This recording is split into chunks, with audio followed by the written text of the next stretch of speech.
3, 2, 1, go. Hello, folks. Hi, everyone. Welcome back to another episode of our Sunday question and answer. We're back on the road again. What a surprise. Yeah, We're on the road again. This has actually become our favorite place to film, on the road. So we're back on the road and we'll get right into the questions here. Thank you, guys. I should start off by saying if you have any questions that you want answered, any real estate questions, just put them in the comment section of this video that you're watching here. Put them in the comment section, and that's where I go through and pick out all the questions for this week. And then we try to find someone to answer them for you. Yeah, that's right. So first comment comes from Jules Chianelli, and Jules says, would like if you could include new home / new condo sales in your data for your regional areas. Great questions.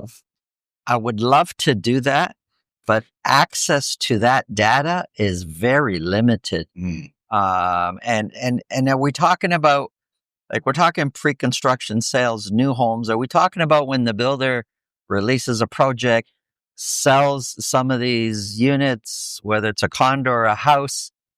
We don't have access to that data. Like, it's just not readily available. Or are we talking about when people bought a few years ago, but it's closing now? Are we talking about how many are closing?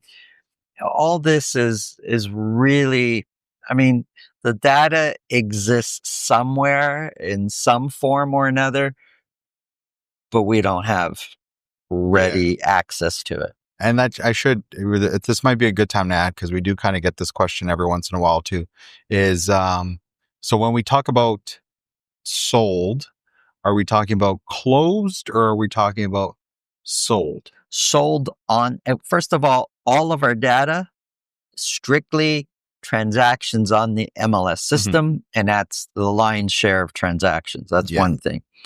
And it's sold on MLS, sold date, not closed. So it's sold date.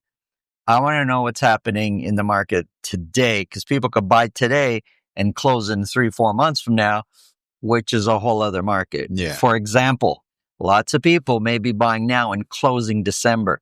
If we base this on closing date, you're going to think December is the busiest month of the year. Right. But in fact, actually, they're just completing a transaction. The sale is done now. So the sale is firm as of right now. Yes. That's firm sales. When it's reported sold. When it's reported sold. Yes. On the MLS. Yes. Okay. So next comment here comes from U2 Bearer. And U2 Bearer says, do you think the land transfer tax is going to increase in the future? Is there a base floor price from within 2 hours from Toronto for first-time home buyers detached? I'm not sure I totally understand the second part of the question, but the first part of the question, is land transfer tax going to increase? Well, land transfer tax is a formula based on the purchase price. So technically, over the last few years, as prices soften, land transfer tax technically has been decreasing. Should prices start to swing up again, then land transfer tax will increase. But the other part to this answer is, if the government changes the land transfer tax formula, then they most likely will change it so they get more money. Yeah. It's a tax after all. And I can't remember a tax that has gone down. Yeah. But yeah, so it's based on the sale price of the property, the land transfer tax, and it's stepped. So I think it's like the first 55,000 is charged at 0.5%, and then your next 250, I think, is another percent, and then you can look it up. Is another percent, and then something like that. But there's a Google certain percentage. You'll look it up. It's all there. Stepped percentage, and you can calculate the price based on that. But okay, so next comment here. What about the second part to that question? Second part. Is there a base floor price from within 2 hours of Toronto for the first-time home buyers detached? Well, the first-time home buyers do get a rebate They do. They get the double rebate if it's in Toronto. So, because you pay 2 land transfer tax in Toronto, you pay the provincial and you pay the municipal. So you get a rebate on both of those. If you're a first-time home buyer, it doesn't matter if it's detached, condo, whatever it is, but you get 2 rebates as a first-time home buyer for Toronto, and then all the other municipalities you get or you pay just 1 land transfer The tax. provincial. Yeah. And there you also get a rebate as a first-time home buyer. But I'm not sure if that's what you're asking. If it's not, please let us know. So I think we answered it, because there's no real base floor price. It's based on the sale price of the home, right? I think that answers that, right? I don't know. I think so. Okay, but if it didn't, leave it in the comment section below. Your answer is correct. We'll try to answer it again. Your answer is correct. I don't know if that's answering the question, but okay. let us know. Let's see. I'm sure we'll find out in the comments. Thank you. But next comment here comes from 99 lead pencils. And 99 lead pencils says, when a buyer is moving up from a small freehold and wants to buy first in a buyer's market, what advice can you give to make the process as smooth as possible?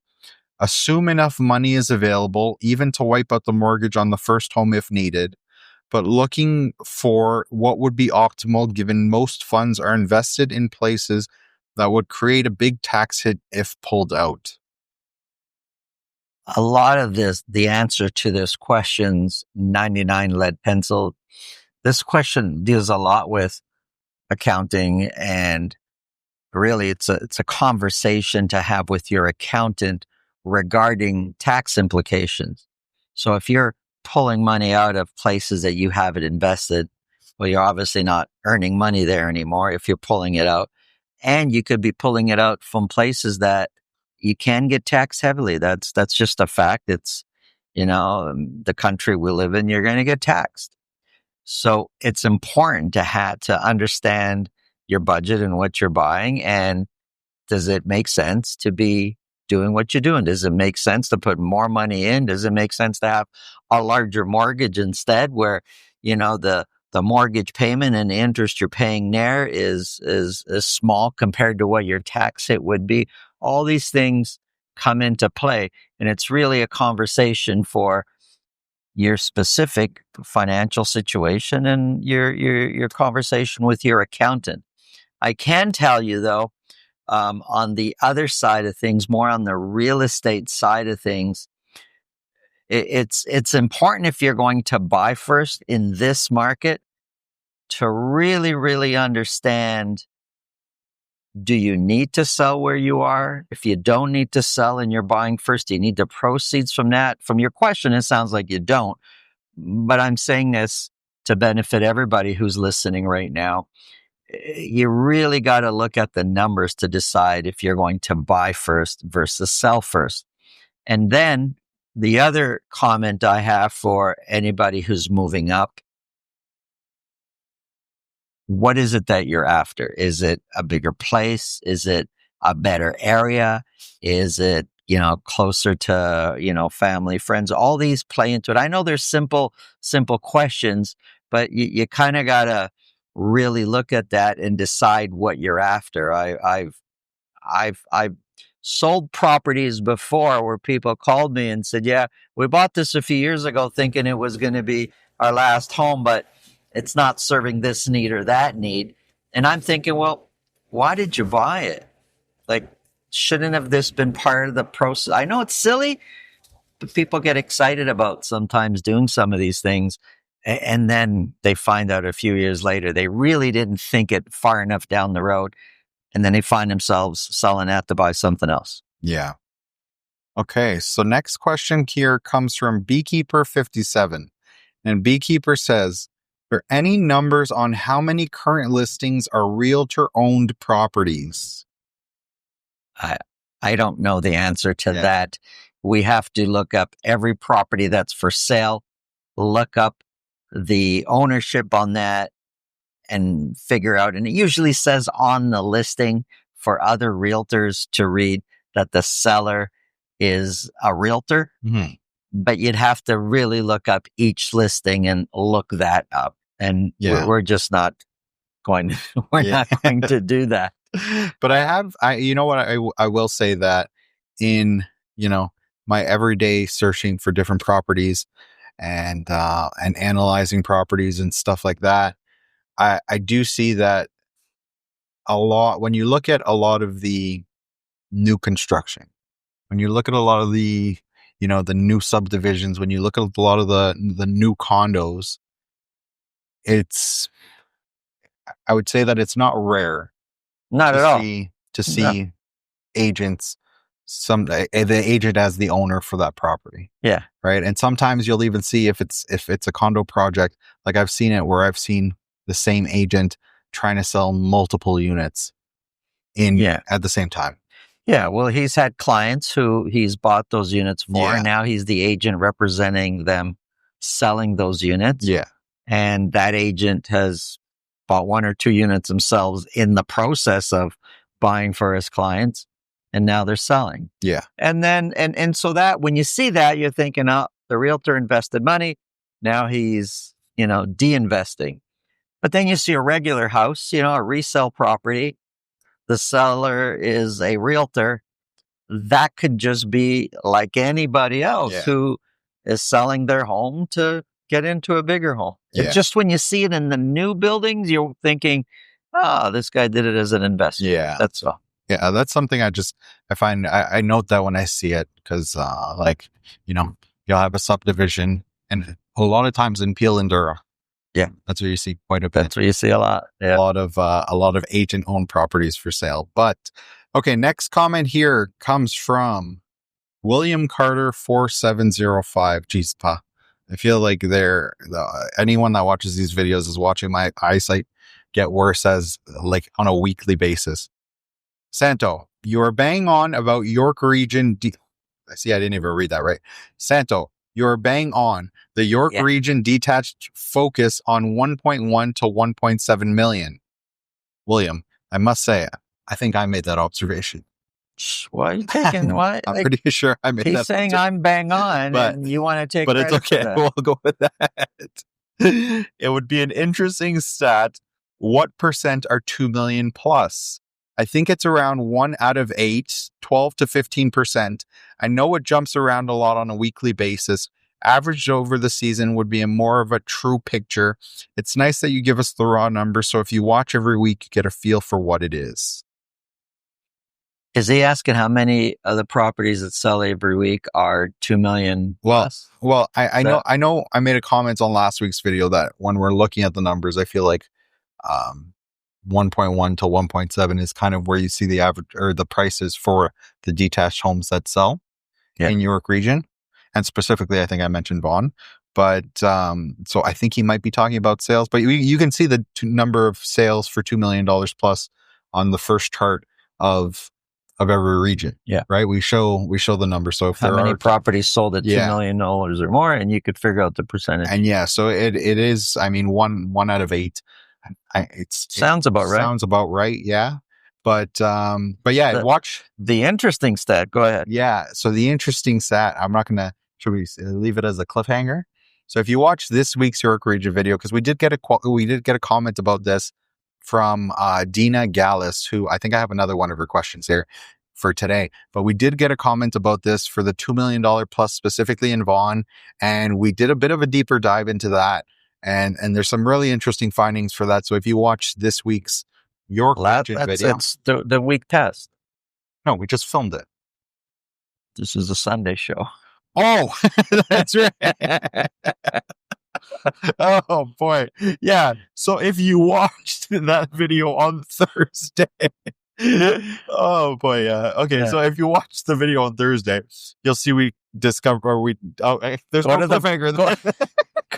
Go to the Vaughan section. Go to the story of this week's video. Oh, was it part of the story? Yeah. We discussed it in the story. So, okay.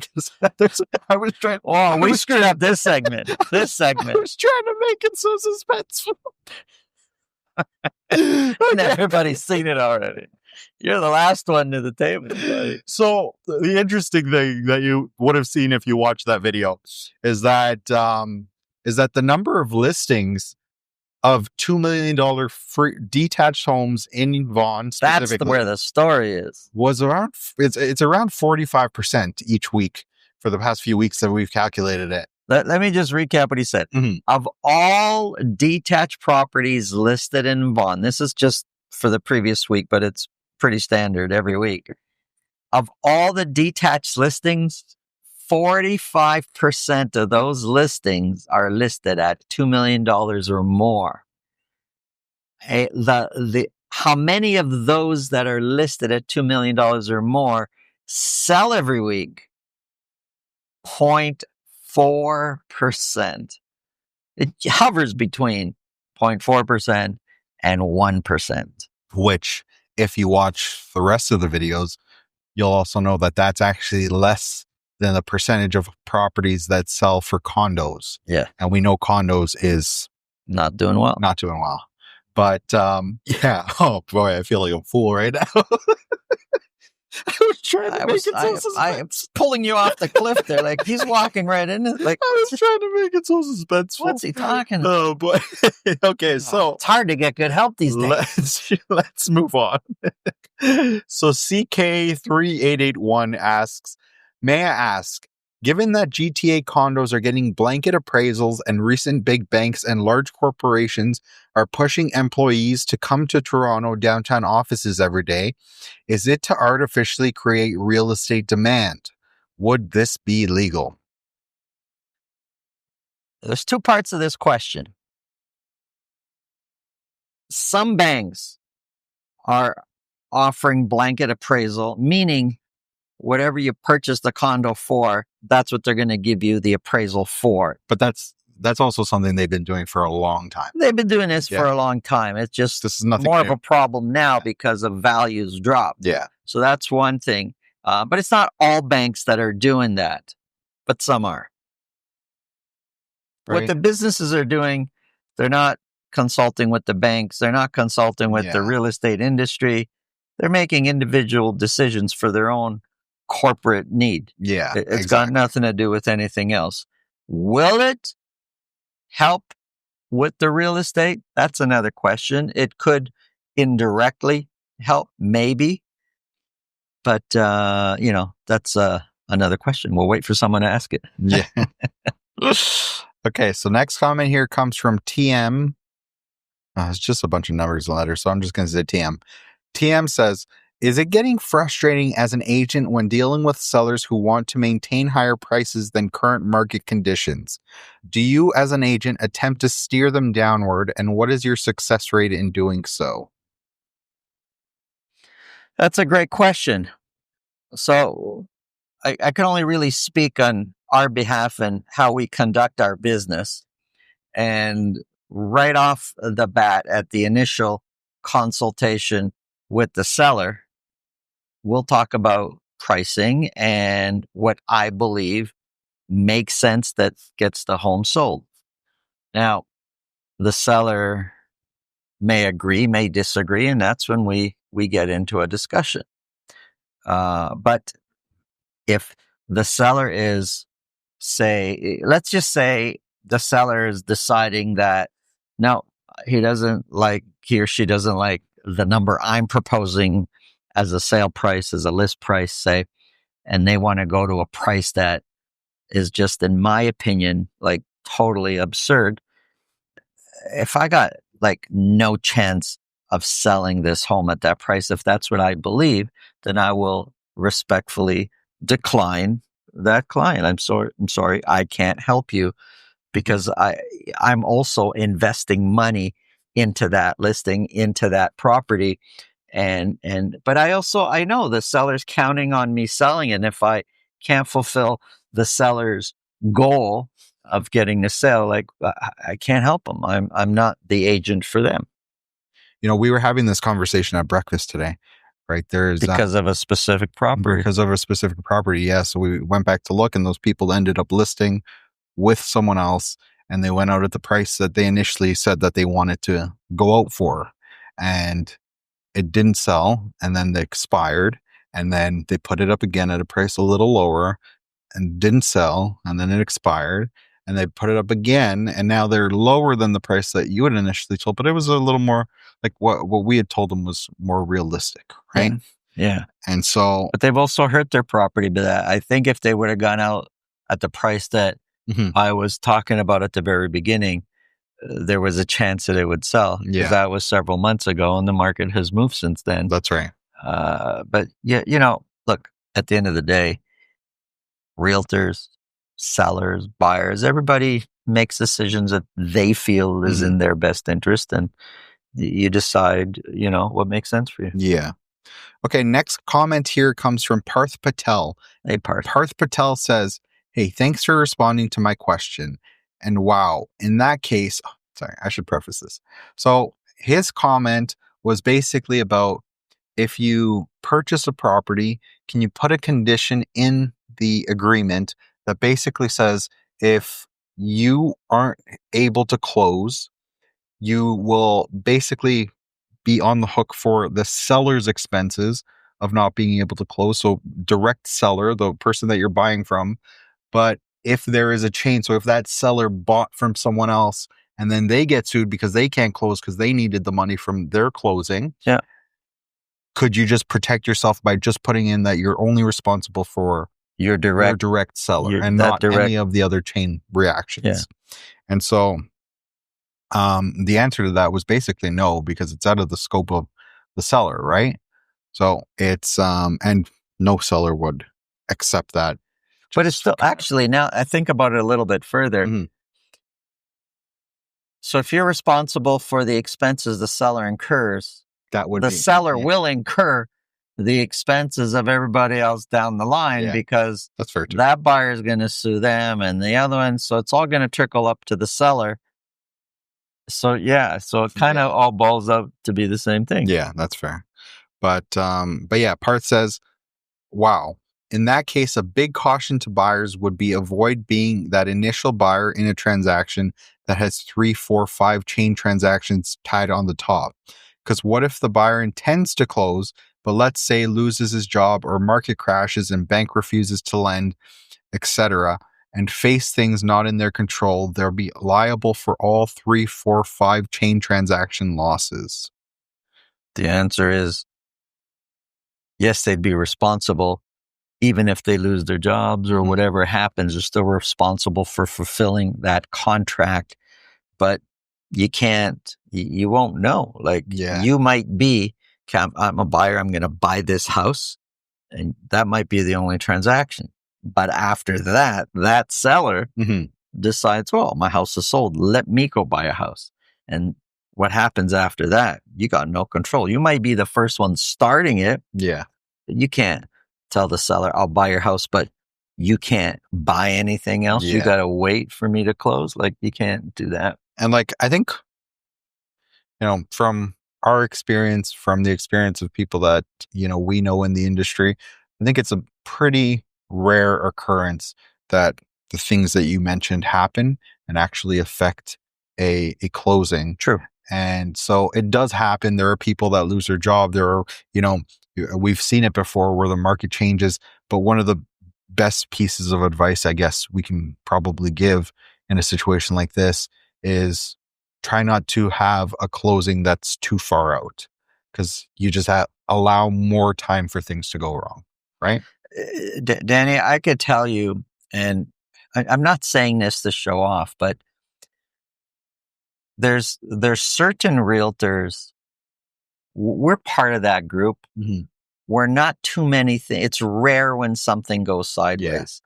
And then there's other realtors you deal with where they're so experienced because they've often got stuff going sideways.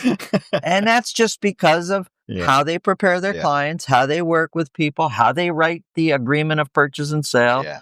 Like, at the end of the day, and that's part of it. Yeah, and that's who you work with is part of 100%. Like, that's today. Yeah, we were at a home inspection this morning.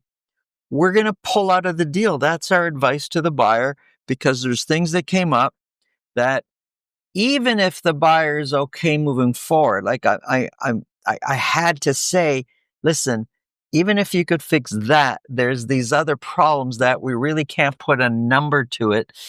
and like you're just asking for trouble.